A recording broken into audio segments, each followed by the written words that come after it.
before I go, you said you're serving with Commander Shepard now? We saw him on the news here. He's cute. Later, sis. Tell me you didn't hear that. Your sister, I assume?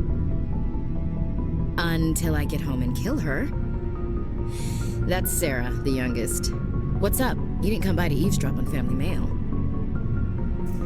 Your family seems to be important to you. Yeah, we've always been close. Me and my sisters especially. With Dad on duty so much, I had to help Mom raise them.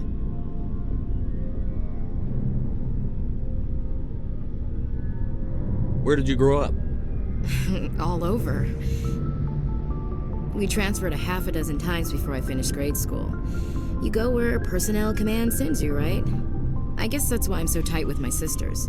We'd have to leave all our friends every 2 or 3 years.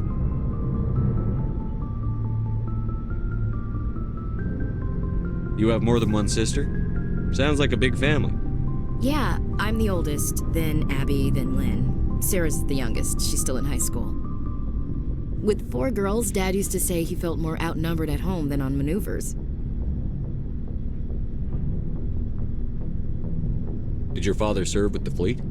Yeah, took any crap posting he could get that offered space time. You know what?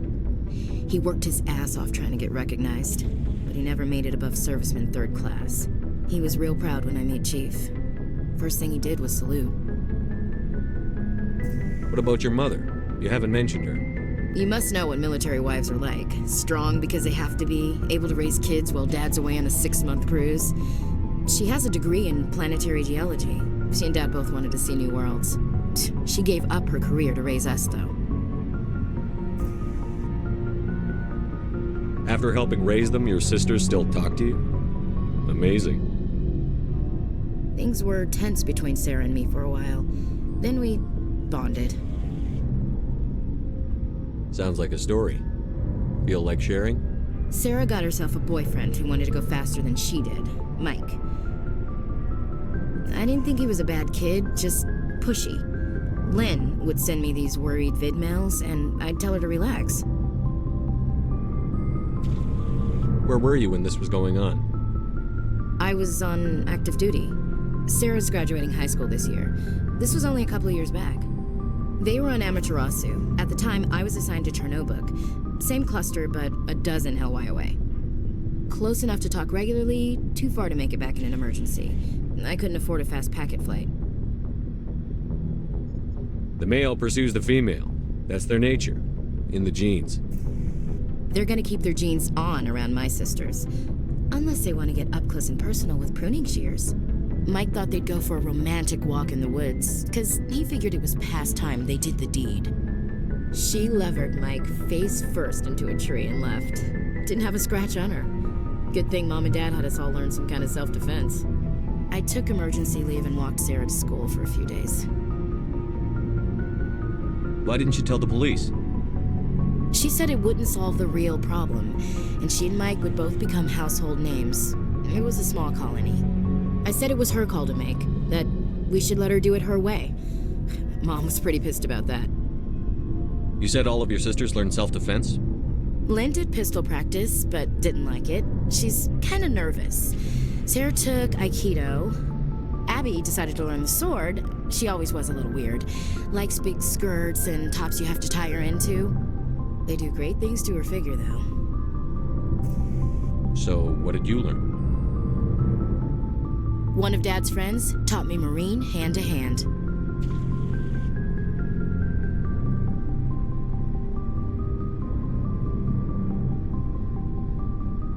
Did anything happen while you were home? My last day out, Mike was waiting for us.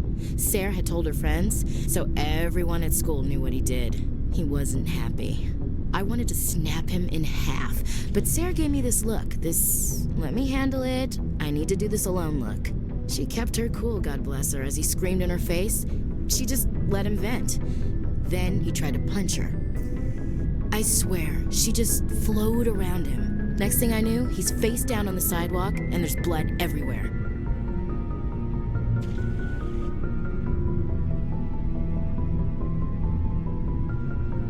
He missed?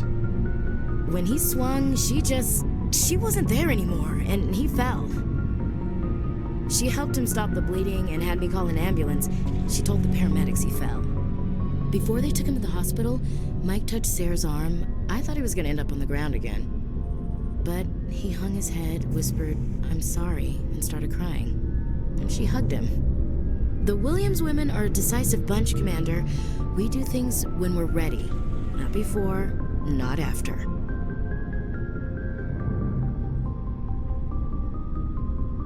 Where was your father during this? Wasn't your family stationed near him? Dad always wanted to serve in space, but he wanted us to have real ground under our feet.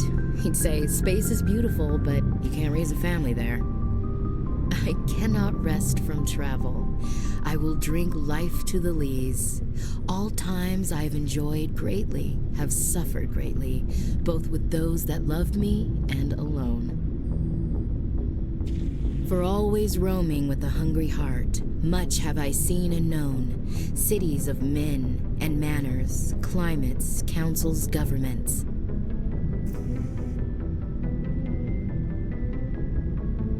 Is the rest of your life story this dull? Not everyone can bust up a slaver ring on their first tour, Commander. Some of us just live ordinary lives. Dad passed on a few years back. He's probably still watching, though. So behave.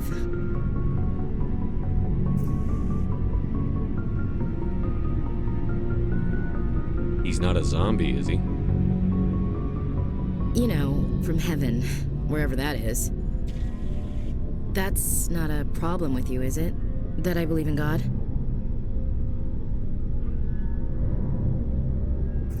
Your beliefs are your business. I'm your commanding officer, not your moral compass. Just my commanding officer, huh? We'll have to see about that.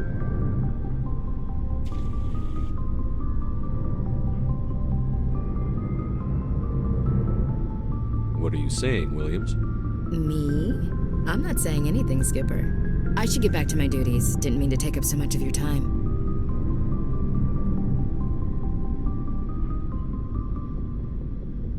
We'll talk later, Williams. Looking forward to it, Skipper.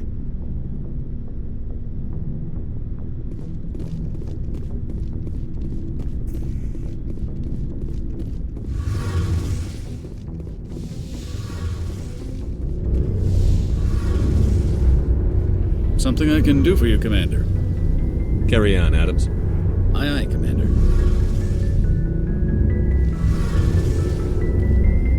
Shepard, I'm glad you're here. Good to see you smiling again, so to speak. I'm sleeping much better now. I guess I'm getting used to how quiet your ship is. I still think a lot about my pilgrimage, though. I know Theron's our top priority, but with all the worlds we go to, I was hoping to find something to bring back to the flotilla.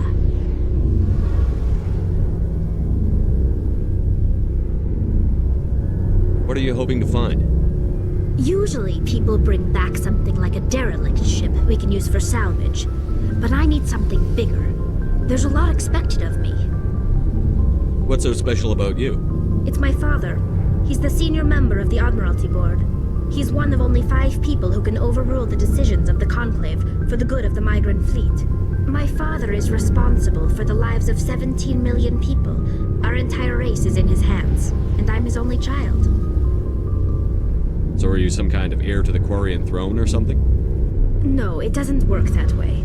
My father's position isn't hereditary. I'll probably never serve on the Admiralty Board myself. Officially, I'm just the same as any other citizen. But it doesn't work that way in practice. People have always treated me differently because of who my father is. You must get all kinds of special privileges. I probably had it easier than most growing up, but it's not all good. People like my father have enemies, and they're not above using me to get to him.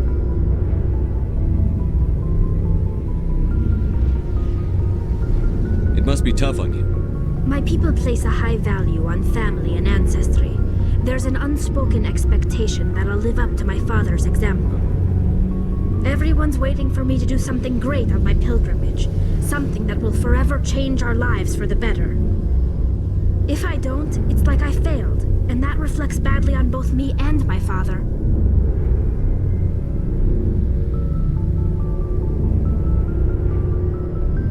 work you're doing here is more important than anything any Quarian has ever done before. Yes, I know. But you have to understand Quarian culture. We're a very insular society. The events beyond the flotilla don't much matter to the average citizen. Our greatest dream is that one day we'll return to our homeworld and drive out the Geth. But even if we stop Saren, that's not going to happen. There's still millions of Geth behind the veil. Until they're gone, our exile will continue. What would you need to bring back to make everyone happy? Something that would help us better understand the Geth. They've changed significantly since the exile. They've continued to evolve. We've done our best to study them, but it's not easy. They're very reclusive. Until recently, they never went beyond the borders of the Veil. And all the Geth we run into now are under Saren's control. We'd need to find Geth operating on their own, independently. But I don't want this to get in the way of our mission, Shepard. First, we stop Saren. Then I'll worry about my own problems.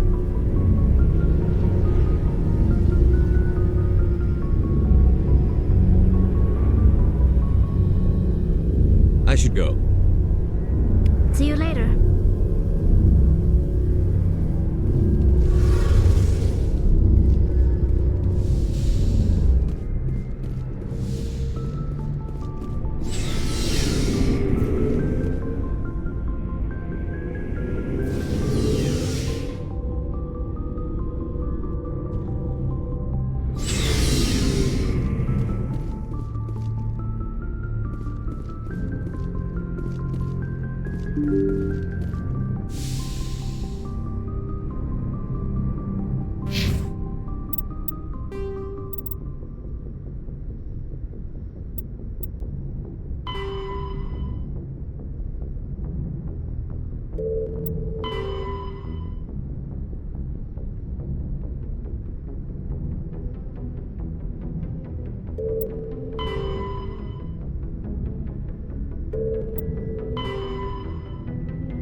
Good timing, Commander. We got a transmission coming in from the Citadel. Top priority clearance. Is it the ambassador? It's not his signature. I think it's from the Council. I'll patch it through to the comm room.